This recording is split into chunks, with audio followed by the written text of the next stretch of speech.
流浪猫受伤的身体可以恢复，但受伤的心灵又该如何被治愈呢？看着眼前的同类躺在人类的怀中，他的内心充满了困惑。他从来没有意识到猫咪也是可以被爱的。他开始小心翼翼地接触眼前这个人类，可由于害怕主人嫌弃自己，卑微的小猫总会小心翼翼地和主人贴贴。或许卑微的小猫害怕自己会再次被遗弃吧。小猫从不和原住民争宠，或许是艰难的流浪生活让它明白，如今来之不易的生活是那么的弥足珍贵。它真的非常懂事，在主人伤心难过的时候，也会用自己的方式安慰主人。本以为是主人拯救了这个弱小无助的生命，却没想到小猫正用自己的方式同样治愈着主人。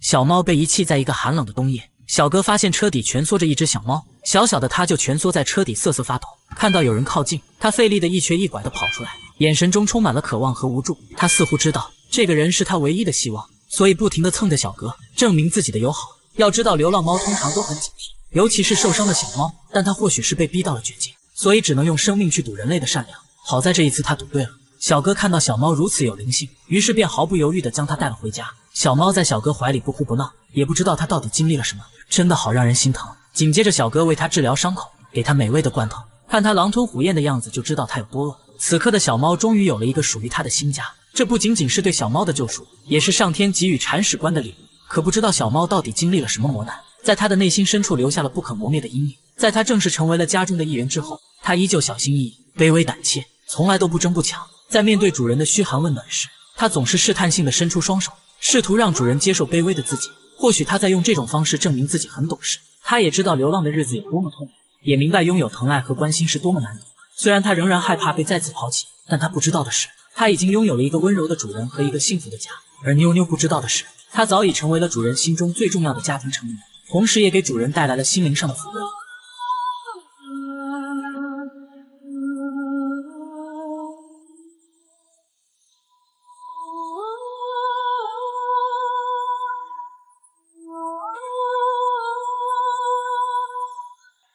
妞妞好像拥有魔法，一个温暖的抱抱就能治愈和温暖身边的一切。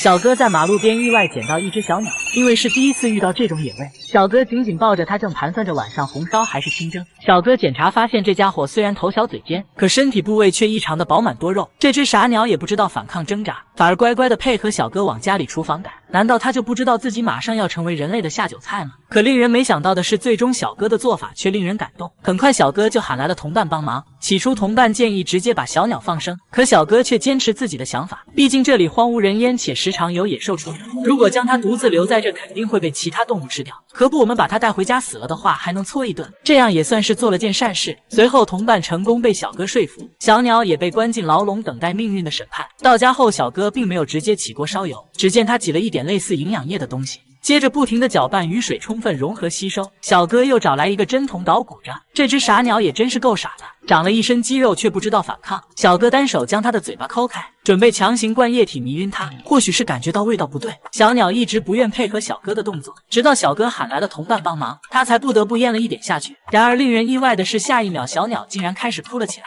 这究竟是怎么一回事呢？原来小哥本就是一名野生动物保护员，他敏锐地发现这只小鸟受了伤，因此才强行将它带回家中治疗。为了让小鸟补充到足够的营养，小哥还特意抓来出生不久的乳鼠。虽然这种乳鼠味道不怎样，但对于小鸟来说却是最好的肉类食物。也许是感受到了小哥的善意，最终小鸟也不再抗拒，它一口气吃了整整10几只小乳鼠。然而小哥明白，小鸟恢复是一个漫长的过程，期间必须要花费许多时间精力悉心照顾。可令人意外的是，没过多久小鸟就昏迷了过去。万幸的是，在小哥的紧急救治下，到了深夜小鸟又恢复了活力。小哥又急忙给它喂了一些营养液，并且再次准备了一些小乳鼠。这一次小鸟没有再抗拒，反而非常配合小哥，开始大口朵颐。整个晚上小哥都不敢离开小鸟半步。对于救助的小哥来说，每一次的突发意外都有可能让小鸟丧失生命，因此他必须24小时时刻守护着小鸟。几天后，小鸟的状况明显好转，此刻它已经能够自主站立。经过这几天的朝夕相处，小鸟和小哥产生了深厚的感情，它对小哥表现得非常信任。小鸟时刻依偎在小哥怀里，仿佛是把它当成了自己的妈妈。半个月后，小鸟已经彻底康复。小哥还带着他来到学校，让孩子们写生，也是宣传大家一起加入到保护动物的行列中。时间来到了2个半月后，小哥今天要做一件非常特别的事。他仔细地检查了小鸟的身体状况，发现它已经完全具备野外生存能力，这也就意味着离别的到来。小哥一边喂着小乳鼠，一边依依不舍地跟孩子道别。对于我们来说，这只是一只非常普通的小鸟，但小哥却把它当成自己的孩子看待。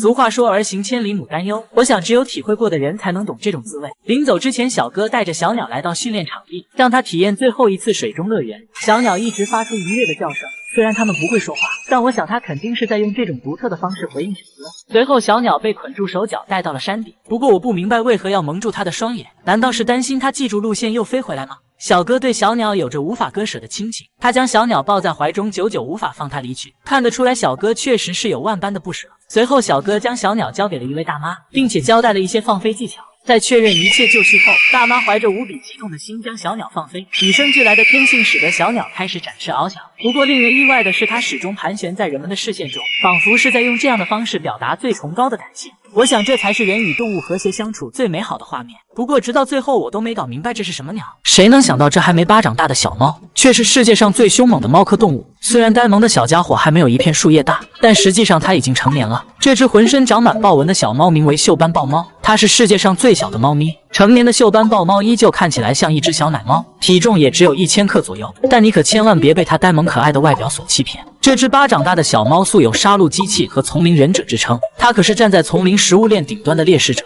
锈斑猫能在大型动物密集的印度雨林中生存上千万年，显然它并非我们眼中的小可爱。虽然体型小了点，但该有的捕猎技能是一样也没少。首先，身形迷你的锈斑猫非常善于伪装，它们经常用树叶来隐藏自己，只要稍不注意就会消失在对方的视线中。锈斑猫虽然看起来很可爱，但它的野性十足，很难被驯服。之所以说它是最危险的猫科动物，是因为它超高的捕猎技巧十分强悍。它不仅可以像老虎一样在水中游泳，还能像花豹一样爬树，跳跃和奔跑能力更是比肩猎豹。如果抛开体型单论捕猎技巧，恐怕还真没有哪个动物能与之匹敌。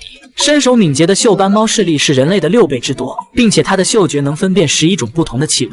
小小的胡须上布满了神经末梢，就连微风吹过的气流也能感知到。锈斑猫甚至可以通过听力判断对方的位置和运动轨迹，凡是它走过的路都能在脑海里模拟出一幅地图。因为只要被它盯上的猎物几乎很难逃脱，捕食的成功率更是远超狮子和老虎。别看小家伙体型娇小，但却是猫科动物中名副其实的大胃王。由于锈斑猫的新陈代谢很快，它每天要进食自身体重20%的食物，这样才能及时补足身体所消耗的能量。如果你的体重是120斤，那么你得吃掉24斤的食物才能赶得上这只小猫的饭量。同样能捧在手心的小猫，还有世界上第2小的黑足猫，它的体型和锈斑猫差不多大小。这种猫咪的脚底和肉垫都是黑色的，所以人们为它取名黑足猫。它主要生活在非洲的草原上，每当夜幕来临时，它便化身成黑暗中的猎食者。黑足猫具有超强的夜视能力，不管是老鼠、蝗虫还是小鸟，都是它的食谱范围。因体型较小，所以它的行动速度很快，还没等人们看清它是如何捕捉猎物的，猎物就已经出现在它的嘴里了。